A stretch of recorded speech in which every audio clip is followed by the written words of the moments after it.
Let's get to Sue Herrera with some breaking news. Sue?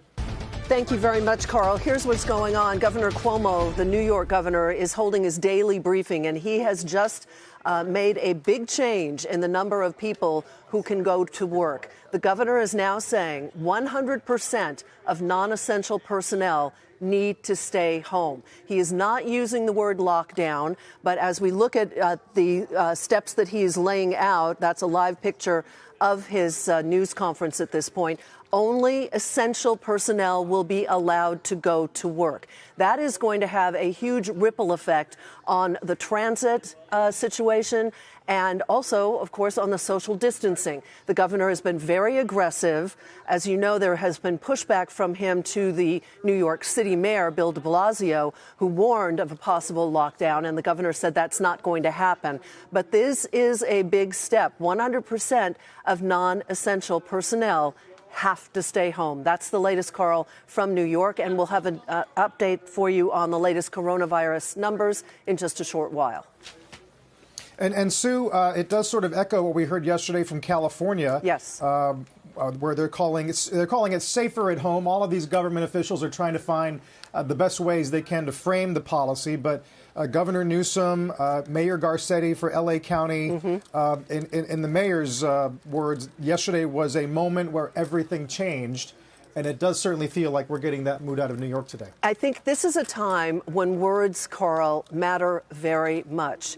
And the language that is used by government officials, whether it's city, state, or national, matter very much. They are trying not to panic people. At the same time, they're trying to get as many people out of the workforce as possible. So the language that's being used by the various officials, whether it's in California, as you just mentioned, they have a different framing for it. In New York, the governor is just saying, if you're not essential, you stay home. It's 100%.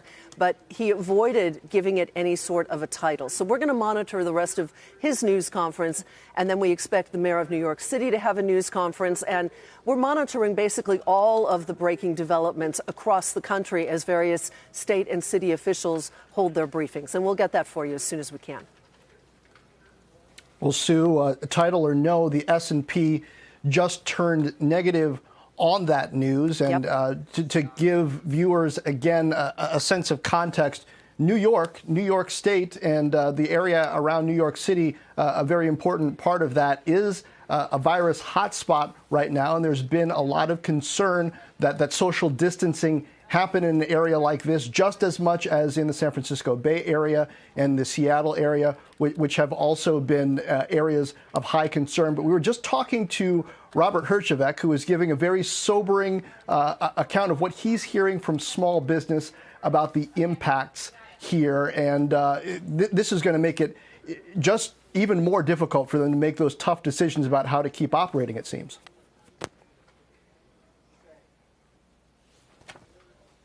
We don't have Sue Herrera, but actually, Morgan, John, I am here. I was just looking up at the governor's. Okay. He's calling it pause provisions. I don't know if we have that live shot up, but there are a number of different things that you can see that he is putting in place. And now he's talking about how he is going to enforce those provisions. And as you were mentioning, John, this is extremely important because New York City and the capital that is generated in New York City alone is going to be basically sucked out of that economy. So that's the secondary worry, I think, for the market, certainly, is you now have all of these large cities like L.A., like San Francisco, like New York, possibly Chicago, that are not only money centers, but commerce centers, and they generate an enormous amount of money for the economy. And now that is being pulled back. And that's what the market is worried about. And frankly, I think it's probably what the Fed is worried about as well. The Fed came in this morning and did that aggressive municipal bond action. But we're at this inflection point, I think, where the market is watching the larger cities around the country basically kind of slowly being shut down. And that has huge capital ramifications. Yeah, it's really important, Sue. And certainly when we're talking about some of these states, we're talking about states that don't necessarily, and I think of New York as an example, don't necessarily have the best fiscal situation to begin with, facing budget shortfalls and the like, even before this happened. Really basic question, but one that I think is really important. When you talk about essential workers, I'm assuming that's things like first responders, healthcare workers, but what about store employees and the like? He mentioned the fact that it is only essential personnel, which he defined as those who are on the front lines. I'm just reading some of his headlines. Those that are on the front lines, and also essential personnel to staff things like a Walmart or a Target or a supermarket, which they're curtailing the hours, certainly, of many of those stores in many states, but they still need people to stock the shelves and make sure that you can go in and get what you need.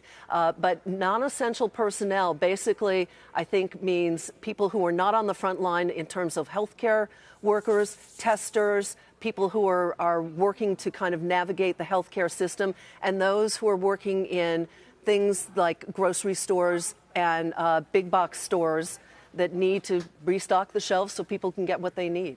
We're going to get more clarity on that, I think, as he continues. Yes, the press conference, Sue, does continue. It does exclude, according to the headlines, as you said, services like grocery stores and pharmacies are excluded. So the idea of what a first responder is in this country has literally changed. Yeah. It's amazing to watch.